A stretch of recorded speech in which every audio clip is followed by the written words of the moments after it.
Hello everyone, मैं दीक्षा। स्वागत है आपका आपके अपने यूट्यूब चैनल में। आज का हमारा टॉपिक है जैव मंडल और बायोम के बारे में। जैव मंडल और बायोम के संदर्भ में पढ़ने के पहले इसकी एक रूपरेखा को जान लेते हैं कि इस चैप्टर को किस तरीके से कवर किया जाएगा। तो जैव मंडल के अंतर्गत आपके मेजर टॉपिक आते हैं, जैसे कि जैव मंडल क्या है, तो इसके बारे में सामान्य परिचय को जाना जाएगा।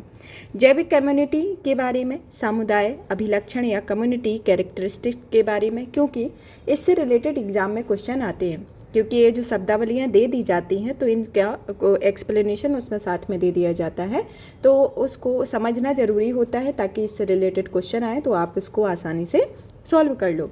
फिर आता है प्रजातीय विविधता के बारे में कि स्टोन प्रजातियाँ क्या होती हैं, इनके संदर्भ में आता है। फिर आता है पारिस्थितिकी तंत्र के लिए अन्य महत्वपूर्ण प्रजातियाँ, जैसे कि फाउंडेशन प्रजाति, अम्ब्रेला प्रजाति या संकेतक प्रजाति आती हैं, जिन्हें इंडिकेटर स्पीसीज कहा जाता है। तो इस तरीके की ये महत्वपूर्ण प्रजातियाँ आती हैं। फिर इसके बाद संक्रामक यानी कि इकोटोन और कोर प्रभाव के बारे में पढ़ा जाएगा। तो ये जैव मंडल से संबंधित ये प्रमुख टॉपिक हैं। अब जान लेते हैं बायोम के भी कौन कौन से टॉपिक हैं जिनके बारे में हमें पढ़ना है। बायोम के अंतर्गत टॉपिक आते हैं, जैसे कि बायोम के क्या है, विभिन्न तरह के बायोम के बारे में कि मरुस्थलीय बायोम, टुंड्रा बायोम, घास स्थलीय बायोम, पर्णपाती वन बायोम, टैगा बायोम और उष्णकटिबंधीय वर्षा वन बायोम के अंतर्गत पढ़ा जाएगा। तो इनके संदर्भ में इनकी विशेषताएं, इनका किस तरीके की विविधता पाई जाती है, तो इनको डिटेल में पढ़ते हैं। चलिए तो शुरू करते हैं हमारे पहले टॉपिक को, जिसके अंतर्गत हमारा इसके अंतर्गत आता है सामान्य परिचय। सामान्य परिचय को देखा जाए तो पृथ्वी के समस्त जीवित जीव तथा उनके आसपास का पर्यावरण, मतलब कि पृथ्वी के जो समस्त जीवित जीव हैं और उनके आसपास का पर्यावरण के बीच की जो पारस्परिक क्रिया होती है, इनके बीच की जो पारस्परिक क्रिया होती है उसे जैव मंडल कहा जाता है, यानी कि ये जैव मंडल की रचना करते हैं। अब जैव मंडल में कुछ जैसे कि समस्त जीव जो आते हैं वह जैसे जैविक घटक के अंतर्गत और कुछ भौतिक पर्यावरण के अंतर्गत अजैविक घटक आते हैं, जो कि एक सम्मिलित रूप में प्राप्त होते हैं। इन जो के जो सम्मिलित रूप में, जैसे कि इनके भाग कुछ स्थल मंडल में होते हैं, कुछ जल मंडल में, कुछ वायुमंडल का भी एक मिलन स्थल होता है जो छोटे बड़े पारितंत्र के तौर पर कार्य करता है। जैसे कि पृथ्वी एक ग्रह है और पृथ्वी वह ऐसा भाग है जहाँ पर जीवन पाया जाता है, जहाँ पर जल मंडल, स्थल मंडल और वायुमंडल तीनों ही मंडल प्राप्त होते हैं। अब आता है कि जैव मंडल के बारे में समझा जाए तो जैव मंडल जो होता है अनेक छोटे छोटे पारितंत्रों से मिलकर बना है। जैसे एग्जाम्पल के तौर पर आपका पृथ्वी है, जैसे वायुमंडल से हवा, स्थल मंडल एक पृथ्वी के तौर पर है और जल मंडल आपका जल से संबंधित होता है। तो इस तरीके की ये विभिन्न को मिलाकर, मतलब कि तीनों को, जल मंडल, वायुमंडल और स्थल मंडल को मिलाकर जैव मंडल का निर्माण किया जाता है, जो कि समस्त जीवित जीव और उनके आसपास के पर्यावरण के बीच की पारस्परिक क्रिया को दर्शाती है। अब आता है कि जैव मंडल में जो जीवन के लिए आवश्यक ऊर्जा, जो जैसे कि जब जैव मंडल है तो उसके लिए ऊर्जा की आवश्यकता ज़रूरत होगी। जब ऊर्जा की आवश्यकता होगी तो वह ऊर्जा कहाँ से प्राप्त होगी? वह सूर्य से प्राप्त होगी। और सूर्य से ये ऊर्जा प्राप्त करते जो जीव होते हैं वह आवश्यक पोषक तत्व कहीं बाहर से नहीं बल्कि वायु, जल, मृदा से ही निर्मित करते हैं और इन्हीं का पुनर्चक्रण बार बार होता रहता है। मतलब कि जो भी जीव होते हैं तो जो अपने खाना की तलाश में रहते हैं या फिर उनके लिए जो भी पोषक तत्वों की आवश्यकता होती है वह स्थल, जल और मृदा से ही, वायु से ही ये प्राप्त करते हैं और इन्हीं का बार बार पुनर्चक्रण रहता है और उनकी जो मेन एनर्जी होती है वह सन के द्वारा ये एनर्जी प्रदान की जाती है और इससे जीवन उनका चलता है। जैव मंडल प्रचुर मात्रा के जीव, जैसे कि समुद्र के एक सतह से, मतलब कि जो समुद्र की सतह के 200 मीटर यानी कि 656 फुट के नीचे से लेकर के लगभग 6000 मीटर तक के ऊपर तक के इसमें विविधता पाई जाती है। मतलब कि इतना ये क्षेत्र होता है नीचे, समुद्र के नीचे 200 मीटर से इसके ऊपर 6000 मीटर तक की ऊंचाई तक के क्षेत्र में ये जैव विविधता इस तरीके की पाई जाती हैं, जहाँ पर ये जैव मंडल में प्रचुर मात्रा में इनके जो भी खाने का और पोषक तत्वों का सामान होता है इसी से प्राप्त होते हैं, जिसमें सूर्य एक मुख्य एनर्जी की मुख्य ऊर्जा के तौर पर कार्य करता है। अब चलिए जान लेते हैं इनके विकास क्रम को कि इनका जैव मंडल का आखिर विकास किस तरीके से हुआ। तो सबसे पहले तो आता है जैव मंडल का जो विकास क्रम को देखा जाए तो सबसे पहले इसमें एक अणु के रूप में देखा जाए तो जब अणु का निर्माण हुआ था तब परमाणुओं का एक समूह और रासायनिक यौगिकों की एक छोटी इकाई होती थी अणु, जैसे कि पानी और डीएनए इस तरीके की प्रक्रियाएं हों। अणु को मिलाकर कोशिका बनाई गई जो कि जीवन की सबसे छोटी इकाई थी, जैसे कि तंत्रिका कोशिका। उसके बाद ये समूह चला और इसमें ऊतक, अंग और अंगों की प्रणाली निर्मित हुई, जैसे कि तंत्रिका ऊतक, मस्तिष्क और तंत्रिका तंक, इस तरीके से इनका निर्माण हुआ। इसके बाद जो कोशिकाओं का समूह मिलकर एक जीव का निर्माण करता है, जैसे कि एकाकी जीव एक भैंस के एग्जाम्पल के तौर पर देख सकते हैं। फिर जो जीव होते हैं वह एक तरह के जीव समान क्षेत्र में रहते हैं, जैसे कि जनसंख्या जिसे कहा जाता है, जैसे कि भैंसों का समूह। मतलब कि एक जीव का निर्माण हुआ भैंस और बाद में इसके जो साथ में जनसंख्या बनी, मतलब कि कई जीवों को मिला के तो वह एक समूह के रूप में निर्मित हुए। फिर इसके बाद यह जनसंख्या एक समुदाय में रहने लगी, तो वह निश्चित क्षेत्र में जनसंख्या का एक समूह हो गया, जैसे समुदाय कहा गया, जैसे कि सांप, बाज, कुत्ता, घास, इस तरीके का एक समूह निर्मित हुआ जो कि अलग अलग जगह पर रहने लगा। फिर आता है कि समुदाय को मिलाकर एक पारिस्थितिकी तंत्र का निर्माण होता है, जैसे कि समुदाय और उसके आसपास के निर्जीव घटक उसमें शामिल होते हैं, जैसे बाज, सांप, कुत्ता, घास, हवा, चट्टान, मैदान। मतलब कि सजीव और निर्जीव इसमें दोनों ही घटक इसके अंतर्गत शामिल रहेंगे। और जैव मंडल जो होता है वह सभी पारिस्थितिकी तंत्रों का समूह होता है, जिसे जैव मंडल कहा जाता है, जो कि इस तरीके से बना हुआ है। किस तरीके से? जिसमें जीवित जीव और उसके आसपास का एनवायरनमेंट एक जीवों से पारस्परिक क्रिया से जुड़ा होता है। तो ये प्रक्रिया आपकी स्टार्टिंग से एंड तक है, जैसे कि पहले अणु का निर्माण हुआ, अणु से कोशिका, कोशिका से कोशिका का समूह, उसके बाद जीव, फिर जनसंख्या, जनसंख्या से मिलकर समुदाय बना, समुदाय से एक पारिस्थितिकी तंत्र का निर्माण हुआ और पारिस्थितिकी तंत्र के समूह से जैव मंडल का निर्माण हुआ। इस तरीके से ये प्रक्रिया एक चेन के तौर पर चलती आ रही है। अब आता है कि अब नेक्स्ट डेफिनेशनों को देख लेते हैं, जैसे डेफिनेशन को कि जैविक समुदाय आखिर होते क्या हैं, जिन्हें बायोटिक कम्युनिटी कहा जाता है। बायोटिक कम्युनिटी जो है वह एक ऐसा क्षेत्र होता है जहाँ पर विभिन्न प्रजातियों एक साथ रहती हैं। मतलब कि यहाँ भिन्न भिन्न प्रजातियाँ, चाहे जैसे सांप हुआ, बाज हुआ, कुत्ता हुआ, तो ये अलग अलग तरीके की प्रजातियाँ हैं, ये एक साथ रहती हैं और एक दूसरे से परस्पर क्रिया करती हैं, जिन्हें जैविक समुदाय कहा जाता है। और इसमें कुछ प्रजातियां जो होती हैं वह एक दूसरे के साहचर्य भी होती हैं, और इसमें कुछ समुदाय की विभिन्न प्रजातियों के कई जीव रहते हैं, जिनमें अलग अलग प्रजातियों की संरचना होती है, और इन प्रजातियों की संरचना में कुछ लघु और दीर्घ समय अवधि में ये बदल भी जाती हैं। मतलब कि विभिन्न तरीके की प्रजातियां तो निवास करती ही हैं और वो एक दूसरे से परस्पर क्रिया भी करती हैं, तो ये तो जैविक समुदाय के अंतर्गत आया। लेकिन ये साथ ही साथ एक विविध प्रकार की एक साहचर्य भी बनाती हैं, और यह विभिन्न प्रजातियों के लिए कई जीव रहते हैं और कई अलग अलग प्रजातियों की, जैसे कि प्रत्येक जीव है तो उसकी अलग ही एक आयु होगी, अलग ही कुछ खाता होगा। मतलब कि सिमिलर है कि जीव है, लेकिन इनमें जो डिफरेंसेस होगा तो कुछ ना कुछ तो इसमें डिफरेंस रहता ही होगा। कुछ का जो जीवन काल है वो कम होगा, किसी का जीवन काल अधिक होगा। तो इस तरीके से ये एक जैविक समुदाय के तौर पर कार्य करता है। तो ये प्रक्रिया इस तरीके से चलती है। अब नेक्स्ट आता है हमारा समुदाय अभिलक्षण के बारे में। समुदाय अभिलक्षण के बारे में देखा जाए तो समुदाय अभिलक्षण जो होता है उसे दो तरीके से समझ सकते हैं। एक आता है स्पीसीज कंपोजिशन या प्रजातीय संरचना के तौर पर, दूसरा आता है प्रभाविता या डोमिनेंस के अंतर्गत आता है। समुदाय अभिलक्षण के अंतर्गत सबसे पहले आती है प्रजातीय संरचना। प्रजातीय संरचना जो होती है वह किसी समुदाय में वर्ष भर उपस्थित पौधों की कुल संख्या की गणना प्रजातीय संरचना कहलाती है। मतलब कि एक वर्ष में जो पौधों की कुल संख्या होती है उनकी गणना करना प्रजातीय संरचना है, जिसमें किसी भी समुदाय की प्रजातीय संरचना दूसरे समुदाय से भिन्न होती है। यहाँ तक कि एक ही समुदाय की पादप प्रजातियों में ऋतुओं के अनुसार भी परिवर्तन होता रहता है। मतलब कि ज़रूरी नहीं है कि अगर एक प्रजाति की गणना की गई है मतलब कि तो उनकी दूसरी प्रजाति की जो गणना की गई है दोनों की ही सिमिलर रहे। तो इनमें डिफरेंसेस रहेगा। और अगर एक प्रजाति भी है तो उनके समुदायों में भी पादप प्रजातियों में ऋतुओं के अनुसार परिवर्तन होते रहते हैं। तो ज़रूरी नहीं है कि स्थिर रहें, प्रजातियों की संरचना सेम रहे, लेकिन इनमें समुदाय के हिसाब से परिवर्तन तो होता ही है, साथ ही साथ इसमें ऋतुओं के अनुसार भी परिवर्तन होता है। तो ये प्रजातीय संरचना के तौर पर आता है। फिर दूसरा आता है इसमें प्रभाविता या डोमिनेंस के बारे में। डोमिनेंस जो होते हैं वह जैविक समुदाय में विभिन्न प्रजातियों की संख्या इसमें सम्मिलित होती है, जिसमें प्रत्येक प्रजाति अन्य प्रजातियों की संख्या तथा जैव भार उत्पादन को प्रभावित करती है तथा प्राणी वितरण का भी निर्धारण करती है। इसको एक उदाहरण के तौर पर देखा जाए तो जैसे कि स्थलीय समुदायों में कुछ लंबे वृक्ष प्रभावी होते हैं, क्योंकि पशुचारण छोटे शाकीय समुदाय को प्रभावित करता है। तो ये इस तरीके की एक प्रक्रिया के तौर पर देख सकते हैं कि जो बड़े वृक्ष होते हैं वह एक प्रभावी तौर पर दिखाई देते हैं, लेकिन जो छोटे वृक्ष होते हैं उनको पशुचारण के माध्यम से, जैसे कि चराई के माध्यम से इनका उपयोग कर लिया जाता है।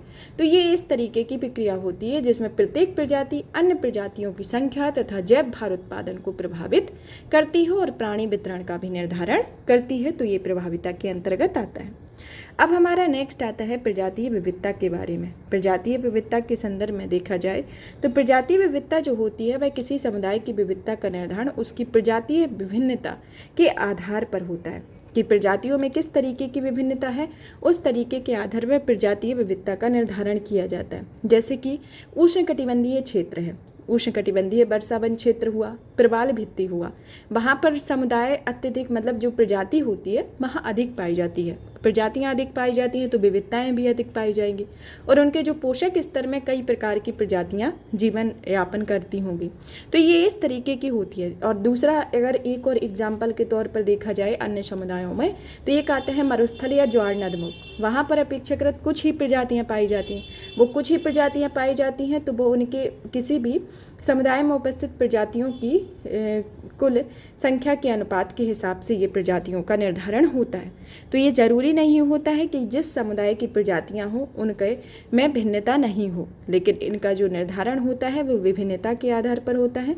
किसी क्षेत्र में ज़्यादा प्रजातियां हैं तो उस तरीके से वहाँ का जीवन यापन होगा, वहाँ पोषक स्तर की पर्याप्तता उस तरीके से होगी, और दूसरी जगह पर जो जिस तरीके से प्रजातियाँ पाई जाती हैं तो उनमें अपेक्षाकृत कुछ ही प्रजातियाँ दिखाई देती हैं। तो ये अलग अलग तरीके की होती हैं। पहला एग्जाम्पल आपका उष्णकटिबंधीय वर्षावन तथा प्रवाल भित्ति समुदाय है, और अन्य समुदाय जैसे दूसरे में आता है मरुस्थल और ज्वार नदमुख में कुछ प्रजातियाँ पाई जाती हैं। इस तरीके की प्रजातियों में विभिन्नता को देख सकते हैं। अब आता है हमारा नेक्स्ट टॉपिक की स्टोन प्रजाति के बारे में कि की स्टोन प्रजातियाँ आखिर होती क्या हैं। की स्टोन प्रजातियों से हमेशा क्वेश्चन पूछे जाते हैं। कीस्टोन प्रजातियाँ वे प्रजातियाँ होती हैं जो किसी समुदाय में प्रचुरता तथा जैव भार की अल्पता के बावजूद सामुदायिक अभिलक्षणों को प्रभावित करती हैं, यानी कि प्रभाव को दर्शाती हैं। उन्हें कीस्टोन प्रजातियाँ कहा जाता है। ये कीस्टोन प्रजातियाँ जैसे कि एक ज़रूरी नहीं है कि कुछ ही पूरी प्रजातियाँ कीस्टोन प्रजातियाँ हों, कुछ ही प्रजातियाँ होती हैं जो कीस्टोन प्रजातियों के अंतर्गत आती हैं। तो कीस्टोन प्रजातियाँ क्या हैं? वो प्रजातियाँ जो किसी समुदाय में प्रचुरता और जैव भार की अल्पता के सामुदायिक लक्षणों पर अपना प्रभाव दर्शाती हैं, वह कीस्टोन प्रजातियाँ होती हैं। और ज़रूरी नहीं है कि सभी प्रजातियाँ कीस्टोन प्रजातियाँ हों, कुछ ही प्रजातियाँ होती हैं जो कीस्टोन प्रजाति के अंतर्गत आती हैं। अब आता है हमारा नेक्स्ट पारिस्थितिकी तंत्र की अन्य महत्वपूर्ण प्रजातियों के बारे में। तो पारिस्थितिकी तंत्र में 3 तरीके की प्रजातियां पाई जाती हैं। कौन कौन सी प्रजातियां? पहली तो आती है फाउंडेशन प्रजातियां, दूसरी आती है अम्ब्रेला प्रजातियां, और तीसरी आती है संकेतक प्रजाति या इंडिकेटर प्रजातियां या इंडिकेटर स्पीसीज आती हैं। अब जानते हैं कि फाउंडेशन प्रजातियां आखिर होती क्या है। फाउंडेशन प्रजातियां जो होती हैं वह अन्य प्रजातियों के निर्माण एवं संरक्षण में उनकी मुख्य भूमिका होती है। मतलब कि कोई भी अन्य प्रजाति का जब निर्माण किया जाता है तो उनमें संरक्षण की भूमिका निभाती हैं। जैसे कि आपकी कोरल है, कोरल एक फाउंडेशन प्रजाति के तौर पर कार्य करती है। इसको एक उदाहरण के तौर पर दिखा सकते हैं। तो कोरल जो है वह एक कोरल रीफ का निर्माण करती है जिस पर अन्य प्रजातियां निर्भर करती हैं, यानी कि निवास करती हैं। तो इस तरीके की प्रक्रिया को ये जो प्रजाति आती है वह फाउंडेशन प्रजाति के अंतर्गत आती हैं कि यह अपनी एक फाउंडेशन के साथ अन्य प्रजातियों के निर्माण और संरक्षण में मुख्य भूमिका निभाती हैं। तो ये एक फाउंडेशन प्रजाति होती हैं जिसमें कोरल और कोरल रीफ का निर्माण करती हैं। अब दूसरी आती है अम्ब्रेला प्रजाति। अब अम्ब्रेला प्रजाति क्या होती है? अम्ब्रेला प्रजाति का निर्धारण के लिए कोई अंतर्राष्ट्रीय मानक नहीं है, मतलब कि इसके लिए कोई मानक नहीं है।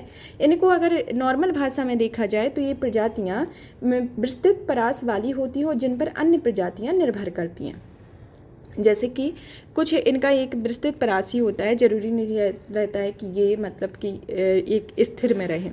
इनका एक विस्तृत परास होता है और ये कीस्टोन, बहुत हद तक देखा जाए तो ये कीस्टोन प्रजातियों से मिलती जुलती हैं, उनकी तरह ही होती हैं। और ये प्रजाति एक सापेक्षिक रूप से उच्च कशेरुकी और विशालकाय भी होती हैं। जैसे उदाहरण के तौर पर देखा जाए तो नॉर्दर्न स्पॉटेड ऑल और टाइगर और ग्रिजली बियर इसके अंतर्गत आती है। तो इसके कुछ उदाहरण आते हैं। अब आती है संकेतक या इंडिकेटर प्रजातियाँ। ये जो प्रजातियाँ होती हैं, इन प्रजातियाँ किसी एक पौधे या जंतु की प्रजाति से होती हैं जो पर्यावरण के लिए बहुत संवेदनशील होती हैं, यानी कि यह प्रजाति पारिस्थितिकी तंत्र की हानि से तुरंत प्रभावित होती हैं और इन चेतावनी के रूप में इनका प्रयोग भी किया जा सकता है। मतलब कि ये बहुत ही सेंसिटिव होती हैं। जैसे कि बाहरी प्रभाव जो होते हैं, जैसे जल प्रदूषण, वायु प्रदूषण, जलवायु परिवर्तन के कारण इनमें कुछ हानि जो होती है वह संकेतक प्रजाति के पहले दिखाई देती है। जो आपकी इंडिकेटर स्पीसीज रहती है, तो इसमें जो भी इफेक्ट होगा, जो भी ग्लोबल वार्मिंग से जो इफेक्ट आएगा, जो आपका जल प्रदूषण, वायु प्रदूषण, जो भी किसी तरीके का प्रदूषण होता है या कोई भी प्रक्रिया होती है, तो उसमें ये हानि संकेतक के तौर पर इसमें दिखाई देती है। जैसे एक उदाहरण के तौर पर देखें तो यह जल में प्रदूषण का स्तर ज्ञात करने के लिए मछली को एक संकेतक प्रजाति के तौर पे जाना जाता है। तो मछली जो होती है जल प्रदूषण में एक संकेतक प्रजाति के तौर पर होती है। तो इसको एग्जाम्पल के तौर पर समझ सकते हैं। अब नेक्स्ट आता है हमारा इसके अंतर्गत नेक्स्ट संक्रामका और कोर प्रभाव के बारे में। अब संक्रामका और कोर प्रभाव क्या होता है? संक्रामका जो होती है वह एक इकोटोन होता है। इसको इंग्लिश में इकोटोन कहा जाता है। इकोटोन से रिलेटेड ऐसे ही क्वेश्चन पूछ लिया जाता है, कई बार संक्रामका नहीं लिखा होता है। तो इनकी जो जो शब्दावलियाँ हैं उनको हिंदी और इंग्लिश दोनों में भी आपको याद करना है, क्योंकि कुछ कुछ रहती हैं तो उसको, जैसे बायोटिक कम्युनिटी है तो इसको डायरेक्ट दे दिया, तो कुछ कुछ को इंग्लिश में ही दे दिया जाता है, उसमें हिंदी इसकी नहीं दी जाती है। तो हिंदी और इंग्लिश दोनों ही आपको इसमें याद करना है। संक्रामका या इकोटोन जो होता है वह 2 या 2 से अधिक विविध समुदायों के मध्य का एक संक्रमण क्षेत्र होता है। अब ये संक्रमण क्षेत्र कौन होता है? संक्रमण क्षेत्र होता है जैसे घास स्थल हुआ, वन क्षेत्र हुआ, तो ये इस तरीके के क्षेत्र को संक्रमण क्षेत्र कहते हैं। और इकोटोन जो होता है वह दोनों क्षेत्रों में ये विशेषताएं इसके अंतर्गत पाई जाती हैं, मतलब कि दोनों क्षेत्रों की विशेषताएं भी इस क्षेत्र में पाई जाती हैं। जैसे एक डायग्राम के तौर पे समझा जाए तो एक पारितंत्र ए है और एक पारितंत्र ए है, मतलब कि ये स्थलीय पारितंत्र है और ये जलीय पारितंत्र है। स्थलीय पारितंत्र का ये अपना एक एरिया है और जलीय पारितंत्र का एक अपना एक एरिया। इन दोनों के एरिया के अंतर्गत जहाँ पर इसका मिलन बिंदु होगा, मतलब कि जो इसका मिलन बिंदु होगा वह एक संक्रमण पारितंत्र होगा। जैसे कि दलदली भूमि, दलदली भूमि आप देख सकते हैं कि जहाँ पर स्थलीय और जो आपका जलीय पारितंत्र का निर्माण होता है वहाँ पर दलदली भूमि का निर्माण होता है। तो इस तरीके की जो ये प्रक्रिया होती है वहाँ पर ये संक्रमण पारितंत्र होता है जो कि इकोटोन होता है। इकोटोन एक ऐसे छोटे क्षेत्र होते हैं जहाँ पर विशाल क्षेत्र तक ये फैले रहते हैं, जैसे जंगल और रेगिस्तान के बीच का एक क्षेत्र के तौर पर इसको देखा जाता है। अब आता है आपका कोर प्रभाव या एज इफेक्ट क्या होता है। कोर प्रभाव या एज इफेक्ट भी इसी तरीके से दूसरे तरीके से मिलती जुलती प्रक्रिया है। इस प्रक्रिया में आता है कि यह एक पारिस्थितिकी अवधारणा है जहाँ 2 पारितंत्र आपस में मिलते हैं और वहाँ पर विशाल विविधता पाई जाती है। अब 2 पारितंत्र किस तरीके से, जैसे कि नदी तट के किनारे घास का मैदान होना, पर्वत व घाटी जहाँ पर मिलती है, जंगलों का अंतिम बिंदु होना और एस्चुरी जहाँ पर समुद्र से मिलती है वहाँ पर ज़्यादा विविधता पाई जाती है और वहीं पर ये इकोटोन क्षेत्र मतलब कि कोर प्रभाव पाया जाता है। अब ये कोर प्रभाव जो होता है उस तरीके से ये समझ सकते हैं कि यहाँ पर एक पारितंत्र है, ये एक पहला पारितंत्र है, ये दूसरा पारितंत्र है।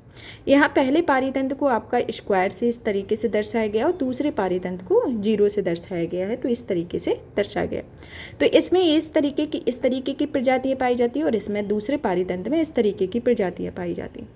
अब इसमें क्या होता है कि जब ये पारितंत्र दोनों से ये प्रक्रिया जो होती है परस्पर क्षेत्र में एक ओवरलैप की प्रक्रिया होती है, मतलब कि दोनों क्षेत्र में एक मतलब कि एक दूसरे से समामेलित होते हैं। एक दूसरे से समामिलित होने पर इसकी प्रजातियाँ कुछ इसमें भी आ जाती हैं और इसकी प्रजातियाँ इसमें आ जाती हैं।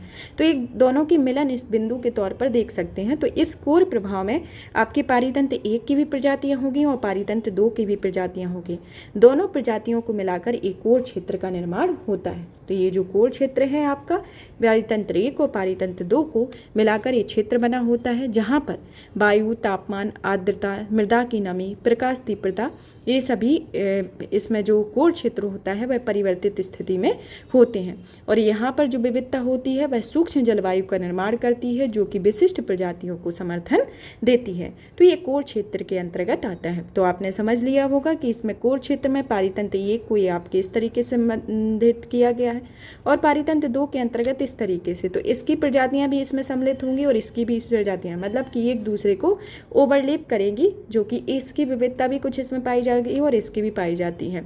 और यहाँ पर कुछ क्षेत्रों के भी स्पेशल, यहाँ पर आपको कीड़ों की वृद्धि और कुछ शाकाहारी कीट भी, पक्षी एवं अन्य जंतुओं की वृद्धि भी देखने को मिलती है। तो इस तरीके के, जैसे कोरल पारिस्थितिकी तंत्र हुआ, मैंग्रोव पारिस्थितिकी तंत्र है, तो इस तरीके के पारिस्थितिकी तंत्र का निर्माण एक कोर प्रभाव के तौर पर देखा जाता है, जहाँ पर भूमि और समुद्र का मिलन बिंदु भी होता है। तो इस तरीके की ये प्रक्रिया देखने को मिलती है। अब आता है आपका नेक्स्ट इसके अंतर्गत बायोम के बारे में। यहाँ पर जैव मंडल से रिलेटेड आपका जो टॉपिक था वह फिनिश होता है। अब आता है बायोम। बायोम अब क्या होते हैं? बायोम जो है वह पौधों एवं प्राणियों का एक समुदाय होता है, जहाँ पर बड़े भौगोलिक क्षेत्र में यह पाया जाता है। यह बड़े भौगोलिक क्षेत्र में पाए जाते हैं, जहाँ पर समुदाय प्राणियों और पौधों का निर्माण होता है। अब ये प्राणियों और पौधों का निर्माण होता है इस तरीके से देखा जाए कि जैसे पेड़ पौधे हुए, जीव जंतु हुए, ये सभी एक प्रमुख पारिस्थितिकी तंत्र के तौर पर कार्य करते हैं और इसका निर्माण करते हैं, जिन्हें बायोम कहा जाता है। लेकिन जो आपका सागरीय बायोम होता है वहाँ पर इसका निर्धारण कम किया होता है, मतलब कि इसका निर्धारण करना कठिन होता है और स्थलीय में पादप और प्राणी समुदायों को इसमें सम्मिलित कर लिया जाता है। तो ये स्थलीय बायोम के आधार पर ही इसका निर्धारण किया गया। इनके निर्धारण के अंतर्गत इसको विभिन्न क्षेत्रों में, यानी कि विभिन्न प्रकारों में विभाजित किया गया है, जैसे कि आपका मरुस्थलीय बायोम, टुंड्रा बायोम, घास स्थल बायोम, पर्णपाती वन आता है, फिर इसके बाद टैगा वन आता है, उष्णकटिबंधीय वर्षा वन इसके अंतर्गत आते हैं। तो ये विभिन्न तरीके के बायोम होते हैं, जहाँ पर ये बड़े भौगोलिक क्षेत्र है और जहाँ पर पौधों एवं प्राणियों का एक समुदाय निवास करता है, जो कि एक पारिस्थितिकी तंत्र का निर्माण करता है। ये इस तरीके के बायोम होते हैं। चलिए तो एक एक करके प्रत्येक बायोम के बारे में जानते हैं। अब आता है आपका पहला बायोम, जिसमें आता है मरुस्थलीय क्षेत्र के बारे में, या कि मरुस्थलीय बायोम के बारे में। मरुस्थलीय बायोम के इसमें स्थान, जलवायु, मृदा, पादप, प्राणी विविध विशेषता को दिया गया है। स्थलीय बायोम जो है वह मध्य अक्षांश में स्थित होता है। यहाँ की जलवायु सामान्यतः अत्यधिक गर्म दिन, ठंडी रातें, वर्षा 1 वर्ष से 10 इंच से कम होती है। यहाँ की मृदा पादप एवं अपघटक की कमी लेकिन खनिज में वृद्धि होती है। और यहाँ के पादप में वनस्पति जात बहुत कम छिछले कम आयु के होते हैं, जैसे कि सोलेनम गुच्छदार घास आती है। इनके प्राणियों में सांप, छिपकली, कीड़े, छोटे पक्षी, अफ्रीका का सहारा मरुस्थलीय ऊंट इसके अंतर्गत आता है। और इनकी विशेषताओं को देखा जाए तो ये मरुस्थल ताप के अनुसार, जैसे कि देखा जाए तो ये ठंडे जो होते हैं गोबी का मरुस्थल हो गया, और जो गर्म मरुस्थल होते हैं वह सहारे मरुस्थल आते हैं। और गर्म मरुस्थल में रेत के टीले, गर्म रेतीली आंधियाँ आदि मिलती हैं। तो इस तरीके से ये बायोम का निर्माण करती हैं। अब दूसरा बायोम आता है टुंड्रा बायोम। टुंड्रा बायोम जो है वह उच्च स्तरीय अक्षांश में पाया जाता है। यह अक्षांश की जलवायु बहुत ठंडी, कठोर, लंबी और शीत ऋतु में होती है। इनकी वर्षा जो शीत ऋतु में 25 सेंटीमीटर होती है। यह पोषक स्तर इनका कम होता है। कुछ इंच के नीचे परमाक्रास्ट स्तर भी पाया जाता है। ये परमाक्रास्ट स्तर यहाँ पर पाया जाता है। यहाँ की पादप घास, जंगली फूल, मांस, छोटे शाक होते हैं। और यहाँ की जो प्राणी देखा जाए तो यहाँ रेनडियर सबसे कम जैव विविधता और जैव भार वाला बायोम आता है, जहाँ पर उभयचर व शरीर सिर्फ नहीं पाए जाते, बल्कि यहाँ पर अनेक जंतु शीत निष्क्रियता प्रदर्शित करते हैं। और यहाँ पर उत्तरी टुंड्रा को आर्कटिक मरुस्थल भी कहा जाता है। तो इसको इस संदर्भ में देखा जाता है। अब नेक्स्ट बायोम आता है घास स्थल के बारे में। घास स्थल के अंतर्गत आता है कि इसमें इसकी जलवायु जो है वह स्थान जो है वह मध्य अक्षांश महाद्वीपों के आंतरिक भाग होते हैं। यहाँ की जलवायु जलवायु शीत ऋतु में ठंडी और ग्रीष्म ऋतु में गर्म होती है और यहाँ वर्षा 25 से 75 सेंटीमीटर होती है। यहाँ की मृदा उच्च पोषक तत्व युक्त ऊपरी मृदा होती है। यहाँ के पादप ज़्यादातर घास एवं छोटे शाख के आकार के होते हैं। प्राणी अमेरिकी घास के मैदान में प्रेरी कुत्ते लोमड़ी आते हैं और इसकी विशेषता जल अभाव में वृक्ष छितरे हुए आग लगने की बारंबारता यहाँ पर उच्च होती है, जिसमें सीमित मात्रा में उगे हुए वृक्ष जलकर पुनः समाप्त हो जाते हैं। अब आते हैं पर्णपाती वन। पर्णपाती वन की जो जल स्थान देखा जाए तो यह मध्य अक्षांश में पाए जाते हैं। यहाँ पर सापेक्षिक रूप से सौम्य ग्रीष्म ऋतु एवं ठंडी शीत ऋतु यहाँ की जलवायु पाई जाती है और यहाँ वर्षा 76 से 127 सेंटीमीटर होती है। यहाँ पर जो मृदा है वह पोषक तत्व युक्त मिट्टी पाई जाती है। यहाँ के पादप में कठोर लकड़ी जैसे कि ओक, बीचेज, मैपल्स आदि इसके अंतर्गत होते हैं। और यहाँ के प्राणी में भेड़िया, हिरण, भालू, छोटे स्तनधारी आते हैं। और इसकी विशेषताओं को देखा जाए तो यह उष्णकटिबंधीय पर्णपाती वन को मानसूनी वन भी कहा जाता है। और ये कहाँ मिलते हैं? यह भारत, उत्तरी ऑस्ट्रेलिया, मध्य अमेरिका के बड़े हिस्से में, और वहीं दूसरी ओर शीतोष्ण पर्णपाती वन उत्तर पूर्वी अमेरिका, चीन, न्यूजीलैंड, चिली व पश्चिमी यूरोप के तटीय प्रदेशों में पाए जाते हैं। अब नेक्स्ट आता है टैगा वन के बारे में, टैगा बायोम के बारे में। इनकी जो स्थिति देखा जाए तो यह मध्य से उच्च अक्षांश होती है। यहाँ की जलवायु अत्यधिक ठंडी शीत ऋतु में गर्म एवं आर्द्र ग्रीष्म ऋतु होती है और यहाँ की वर्षा 50 सेंटीमीटर आती है। यहाँ की मृदा अम्लीय खनिज की पदार्थ की कमी होती है और यहाँ पर जो पादप पाए जाते हैं वह ज़्यादातर स्पूर्स, फर और दूसरे सदाबहार वृक्ष होते हैं।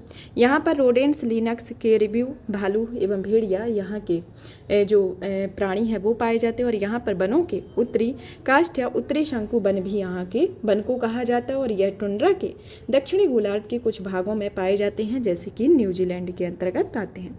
अब आता है हमारा उष्णकटिबंधीय वर्षा वन के बारे में। उष्णकटिबंधीय वर्षा वन की जो स्थिति को देखा जाए तो यह विषुवत व्रत के नज़दीक होते हैं। यहाँ पर जलवायु पूरे वर्ष गर्मी बनी रहती है और यहाँ वर्षा 200 सेंटीमीटर से भी अधिक होती है। यहाँ पर पोषक तत्वों की कमी यहाँ की मृदा में पाई जाती है। यहाँ पर पादप जलमंडल का सबसे बड़ा विविधता वाला प्रदेश, जिसमें आर्किड, फर्न, पेड़ों की कई प्रजातियाँ होती हैं। और यहाँ की प्राणी में किसी और जगह की तुलना में कीड़ों, सरीसृप, उभयचर प्रजातियों की बहुलता होती है। और यहाँ की विशेषता को देखा जाए तो ये वनस्पति में स्तरीकरण होता है और इन वनों में पत्तों के झड़ने, फूल आने, फल लगने का समय अलग अलग होता है, इसलिए ये वर्ष भर हरे भरे दिखाई देते हैं। तो इस तरीके की ये बायोम है, जो कि आपके टोटल 6 तरीके के बायोम को दर्शाया गया है। यहाँ पर आपका ये टॉपिक फिनिश होता है। अब यहाँ पर इनके प्रश्नों को सॉल्व कर लेते हैं। अब हमारा पहला प्रश्न इसमें IAS 2013 में पूछा गया था कि घास स्थलों में वृक्ष पारिस्थितिकी अनुक्रमण के अंश के रूप में किस कारण घासों को प्रतिस्थापित नहीं करते हैं। ऑप्शन ए आता है इसमें कि कीटों एवं कवकों के कारण। ऑप्शन बी आता है सीमित सूर्य के प्रकाश एवं पोषक तत्व की कमी के कारण। और ऑप्शन सी आता है जल एवं सीमाओं एवं आग के कारण। और ऑप्शन डी आता है उपयुक्त में से कोई नहीं। तो इसके अंतर्गत जो आपका उत्तर है ऑप्शन सी आएगा। नेक्स्ट आता है कि दो भिन्न समुदायों के बीच का संक्रांति क्षेत्र क्या होता है, तो यह इकोटोन होता है। नेक्स्ट क्वेश्चन आता है कि यदि उष्णकटिबंधीय वर्षा वन काट दिए जाते हैं तो उष्णकटिबंधीय पर्णपाती वनों की तुलना में शीघ्र पुनर्योजित नहीं हो पाते हैं, तो इसका क्या कारण है।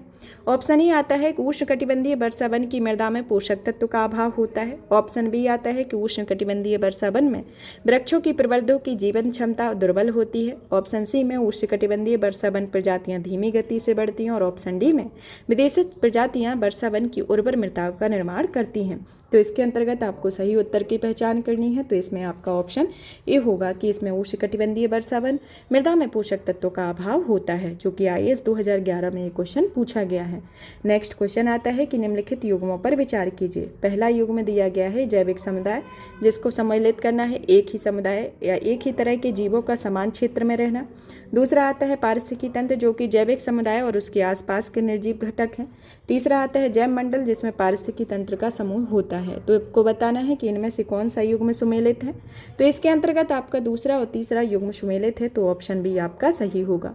नेक्स्ट क्वेश्चन आता है कि निम्नलिखित कथनों पर विचार कीजिए। पहला कथन आता है पहले कथन के अंतर्गत आता है कि कीस्टोन प्रजाति संख्या एवं जैव भार की दृष्टि से किसी समुदाय में प्रमुख होती हैं।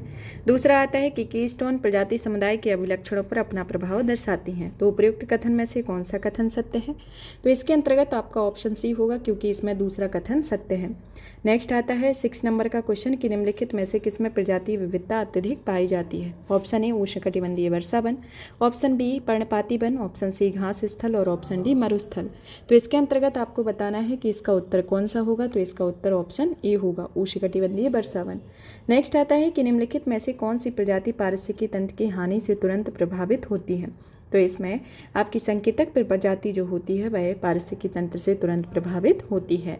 ये आपको उस एग्जाम्पल के तौर पर बताया गया था कि आपका जलमंडल में जिस तरीके से जल में पारिस्थितिकी तंत्र में मछली एक संकेतक के तौर पर कार्य करती है। नेक्स्ट आता है कोर प्रभाव के संदर्भ में कि निम्नलिखित कथनों पर विचार कीजिए। पहला आता है कि कोर प्रभाव एक पारिस्थितिकीय अवधारणा है जो कि संक्रमिका या ईस्टोन से संबंधित होती है। दूसरा आता है कि कोर प्रभाव वाले क्षेत्र विशिष्ट प्रजातियां पाई जाती हैं जो कि आसन्न पारितंत्र में नहीं होती हैं। तो उपयुक्त कथन में से कौन सा कथन सत्य है, इसके अंतर्गत बताना है। तो इसमें आपका ऑप्शन सी होगा, क्योंकि इसमें पहला और दूसरा दोनों ही कथन सत्य है। नेक्स्ट आता है कि निम्नलिखित में से कौन सा कथन संक्रमिका के संदर्भ में सही है? पहला आता है कि अत्यधिक तनाव का क्षेत्र होता है। दूसरा आता है कि इस क्षेत्र में कुछ ऐसे जीव पाए जाते हैं जो आसन्न पारितंत्र से पूरी तरह अलग होते हैं। और तीसरा आता है कि ये संक्रमिका का क्षेत्र सदैव विस्तृत होता है। तो इसके अंतर्गत बताना है आपको कौन सा उत्तर सही होगा। तो इसमें ऑप्शन ए होगा, क्योंकि इसमें पहला और दूसरा कथन आपका सत्य है। नेक्स्ट क्वेश्चन आता है कि निम्नलिखित में से किस बायो में प्राथमिक उत्पादकता सर्वाधिक पाई जाती है? तो ये प्राथमिक उत्पादकता आपकी विषुवत-रेखीय वन बायो में सर्वाधिक उत्पादकता देखने को मिलती है। नेक्स्ट आता है कि निम्नलिखित कथनों पर विचार कीजिए। पहला आता है कि उष्णकटिबंधीय वर्षा वन एवं प्रवाल भित्ति में अत्यधिक प्रजातियां पाई जाती हैं। दूसरा आता है कि मरुस्थल एवं ज्वार नदभुक क्षेत्र में अपेक्षाकृत निम्न प्रजातीय विविधता पाई जाती है। तो इसके अंतर्गत आपको बताना है कि कौन सा कथन सत्य है। तो इसके अंतर्गत आपका ऑप्शन सी होगा, क्योंकि यहाँ पर पहला और दूसरा कथन दोनों ही सत्य है। यहाँ पर आपका ये टॉपिक फिनिश होता है। नेक्स्ट क्लास में नेक्स्ट टॉपिक के साथ मिलेंगे। तब तक आप इस सेशन को ज़्यादा से ज़्यादा शेयर करें, वीडियो को लाइक करें, चैनल को सब्सक्राइब करें। धन्यवाद।